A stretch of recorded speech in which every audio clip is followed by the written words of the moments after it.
अब तपाईको अन्तिम इच्छा उहाँसँग कुरा गर्नुहुन्छ जबरजस्ती म जानै तयारै छु त लैजानुस् न कतिसम्म लानुहोस् पक्राउ पुर्जी त मलाई जारी हुनु पर्दैन र ए अहिले लेख्ने तपाईले अब पक्राउ पुर्जी बनाउनुस् न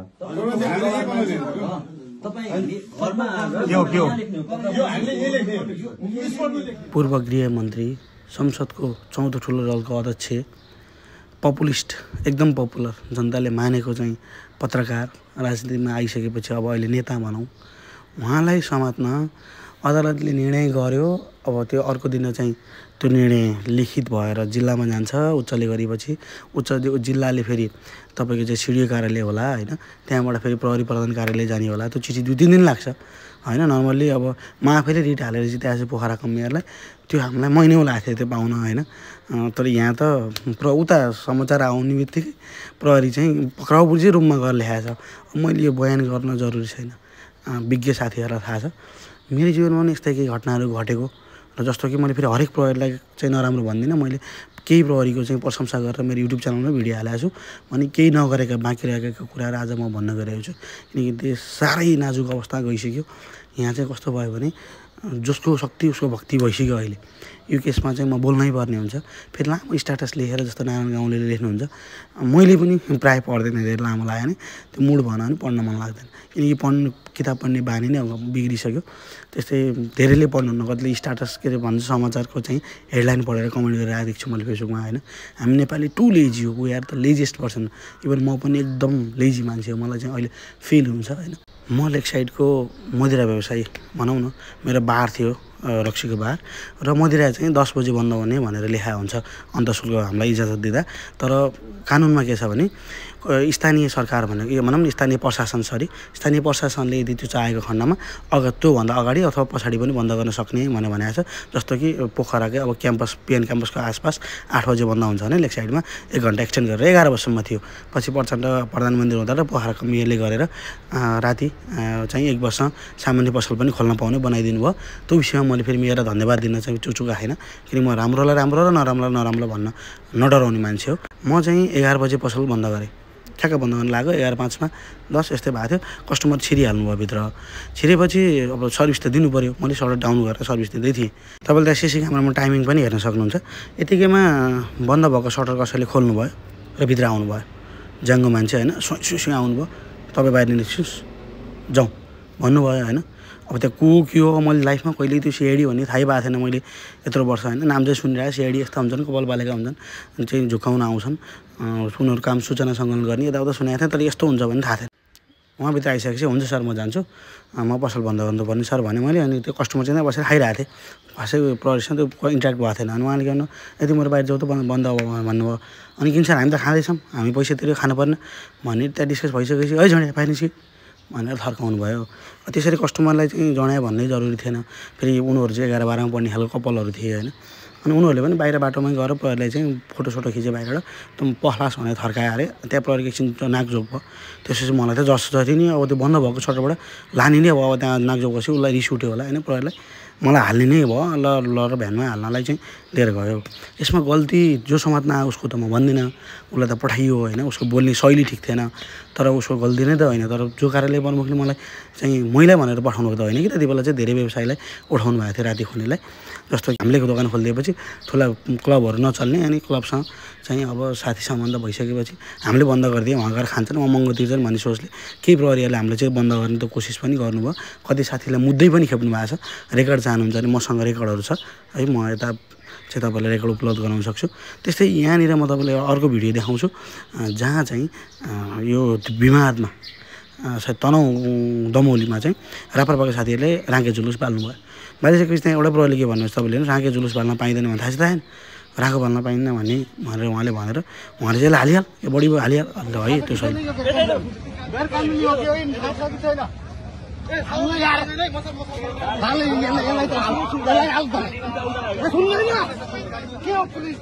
जब कि हामीले पनि पोखरामा आएको बेला हो पोखराको डिएसपी साहबै बैदामको चाहिँ डिएसपी नै हाम्रो उसमा चाहिँ खर्ख त्यहाँ हुनुहुन्थ्यो उहाँले मैले हालेको भिडियोमा मजाले देख्न सकिन्छ यति नरम बोलेर होइन सर भयो अब प्लिज अब छोडिदिनुहोस् तपाईँको काम पुरा भयो अब हाम्रो काम गरिदिनुहोस् भनेर चाहिँ उहाँले हातबाट तानेर त्यहाँ फाल्नुभयो कोही साथीहरूले जबरजस्ती पनि गर्नु भएन केही साथीहरूले प्रहरी विरुद्ध मुर्दाबाद त भन्नुभयो त्यो नबलियो आन्दोलनमा भइहाल्छ तर पनि त्यो उहाँको कमान्ड देख्दा चाहिँ म एकदम चकित भएको थिएँ कि ओहो यस्तो पनि प्रहरी हुन्छ होइन कस्ता कस्ता प्रहरी देखियो हामीले अब देखियो अनि युट्युबमा चाहिँ हेर्दाखेरि देखिन्छ कतिपय घटनाहरूमा प्रहरीले चाहिँ ड्याम पिटेको होइन भने त्यो कमान्ड दिने व्यक्ति कस्तो छ भन्ने कुरामा प्रहरीले इन्ट्र्याक्ट गर्ने कुरा फरक पर्छ जस्तो कि मैले अहिले गएको न्यु इयरमा विदेशी न्यु इयरमा लेग साइडमा हुलदङ्गै भएन लास्ट इयरभन्दा धेरै कम भयो बोतलमा हातमा लिएर हिँड्ने बित्तिकै चाहिँ खोज्न आउँथ्यो प्रहरी योपालि चाहिँ त्यस्तो गरेन प्रहरी एउटा सीमित ठाउँमा बस्यो त्यसपछि प्रहरी पनि एग्रेसिभ नभइसकेपछि भिड पनि एग्रेसिभ भएन भनेर मैले भिडियो पनि योभन्दा अगाडि हालिसकेको छु राज्य संयन्त्रमा भएका नेताहरूले प्रहरीलाई यस्तो चेन अफ कमान्डभन्दा बाहिर लैसके नि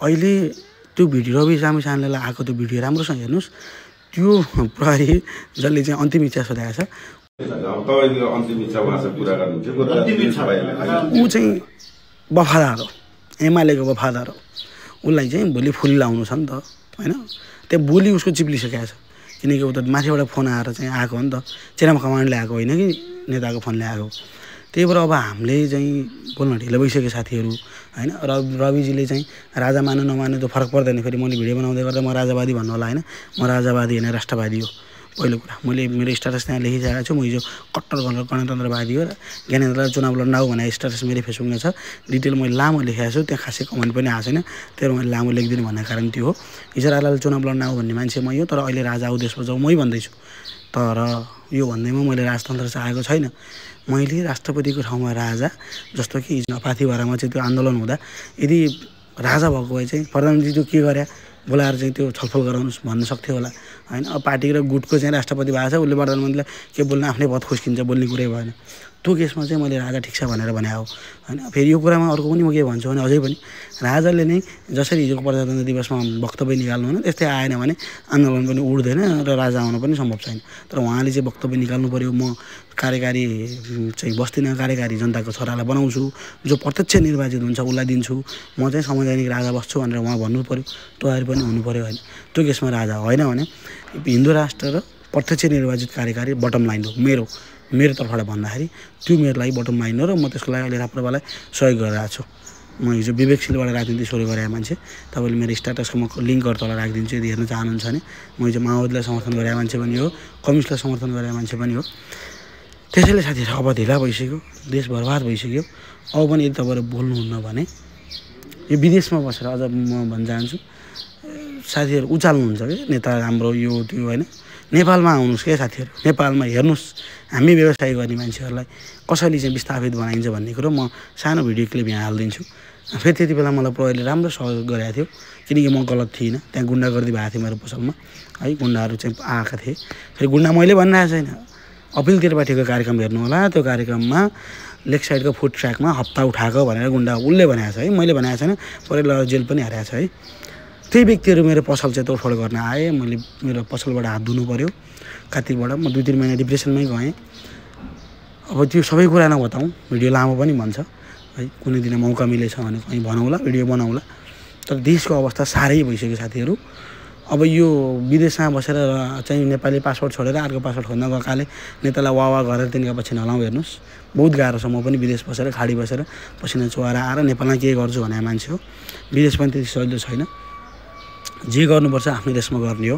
अर्का देशमा गइँदैन तर नेपालमा चाहिँ अहिले व्यवस्था ठिक छैन अवस्था ठिक छैन हाम्रोलाई हामी लड्ने हो भारत आएर लड्दैन अमेरिका आएर लड्दैन राजा आएर देश बनाइन्छ भनेर म विश्वास गर्दिनँ राजालाई बस कस्तो भने एउटा सिस्टमको लागि चाहिँ राष्ट्रपतिको ठाउँमा राजा राख्दा सिस्टम बस्छ कि भन्ने मात्र हो प्रत्यक्ष निर्वाचित कार्यकारी जस्तो अहिले बालनले के गरिरहेछन् होइन अर्को सामाङले के गरिरहेछन् गोपी हमालले के गरिरहेछन् भने हिजो रविले पनि त्यहाँ पुग्दाखेरि केही गर्न चाहिरहेको थिए प्रचण्डले पनि सुरुमा प्रधानमन्त्री हुँदाखेरि चाहिँ केही गर्न खोजिरहेको थिए बाबुरामले केही चाहिँ अर्थमन्त्री हुँदा केही गरेका थिए यस्तो प्रधानमन्त्री हुँदा काठमाडौँ चाहिँ चौडा बनाएको थिए होइन बाटो भने यस्ता केही व्यक्तिहरू गर्न चाहने व्यक्तिहरूले चाहिँ प्रत्यक्ष निर्वाचित जुम्लाबाट र झापाबाट चाहिँ कञ्चनपुरबाट चाहिँ मान्छेले भोट हाल्न पाओस् भन्ने व्यवस्थाको लागि म लडिरहेको छु यदि तपाईँहरू पनि यो व्यवस्थामा यदि कुरामा सही हुनुहुन्छ भने आउनुहोस् एकजुट पाउँ र लडौँ म पोखराबाटै भिडियो बनाइरहेको छु तपाईँहरूलाई मेरो कुराहरू मनपर्छ भने युट्युब च्यानल सब्सक्राइब पनि गरिदिनु होला र कुरा सबैमा सेयर गर्नु होला। मेरै भिडियो सेयर गर्नुपर्छ भन्ने छैन, आफू भिडियो बनाएर हाल्नु होला, सन्देश जनताहरूमाझ पुर्याउनु होला।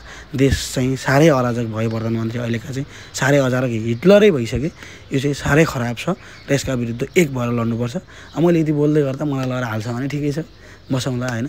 म चाहिँ अलिकति बिरामी छु, अब लौरो हान्यो भने सायद सुकिमलाई पनि समस्या भएन। ठिक छ, देशले माग्छ भने बलिदान दिन तयार छु, तर त्यो भन्दैमा कसैलाई चाहिँ अन्धभक्ति म अझै पनि गाउँदिनँ। मैले राजा हो देश बचाऊ भन्दै गर्दा म राजाको अन्धभक्त होइन, म तपाईँलाई नै क्लियर गरिसकेँ भने म चाहिँ यदि उनले आएर चाहिँ राष्ट्रपतिको ठाउँमा बस्छन् भने त्यो चाहिँ ठिक छ है, राष्ट्रपति भन्दा राजा ठिक छ भन्ने कुरामा म कट्टर भएको मान्छे हो र हिन्दू राष्ट्र र प्रत्यक्ष कार्यकारी प्रधानमन्त्री मेरो बटम लाइन हो। जस्तो अब मैले धार्मिक व्यापारीहरूको कुरा पनि भन्दा अगाडि भिडियो बनाएर हालिसकेको छु। सबै कुरामा नलाऊ, किनकि अब यहाँ सच्चाइको नाममा धर्म बेचेर खानेहरूले करोडौँ कमाइसके, अब हिन्दू बेचेर खानेले पनि कति कमाइसके तपाईँहरूलाई थाहा छ। यो कुराहरू बिस्तारै बहस गरौँला। अहिलेलाई चाहिँ देशको अवस्था र व्यवस्था बदल्नतिर लागौँ। हस्, धन्यवाद। र अब अहिले निन्देर लागेन, 1 बजे सुत्नुपर्ने मान्छे, नर्मल्ली 12-1 बजे पसल बन्द गरेर सुत्ने मान्छे, समाचारहरू पढेँ यताउता गरेँ। म बढी समाचार पढ्छु रातिको टाइममा, गर्दाखेरि निन्देर लागेन र यो भिडियो चाहिँ बनाउने मन लागेर अहिले 5:15 बजे बिहान चाहिँ नसुतिकन अझ घर तल डिस्टर्ब हुन्छ भने परिवारलाई घरको छतमा आएर यो भिडियो रेकर्ड गरेर हाल्दैछु। तपाईँलाई चित्त बुझ्यो भने सब्सक्राइब पनि गरिदिनु होला, सेयर पनि गरिदिनु होला, अथवा आफैले भिडियो बनाएर हाल्नु होला। हस्, धन्यवाद। जय देश।